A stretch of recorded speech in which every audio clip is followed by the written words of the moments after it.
Guérir du passé, du combat pour la liberté au travail, pour la paix.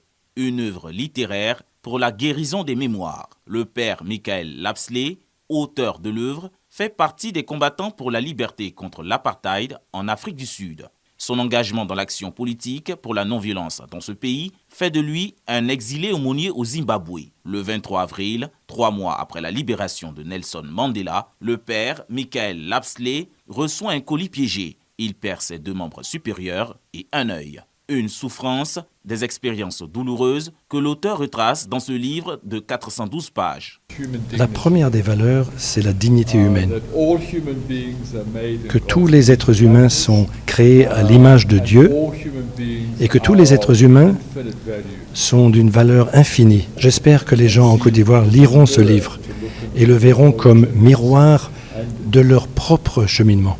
Avec cet ouvrage, l'auteur parcourt le monde entier pour promouvoir des valeurs comme le pardon, la dignité humaine, l'égalité entre les peuples.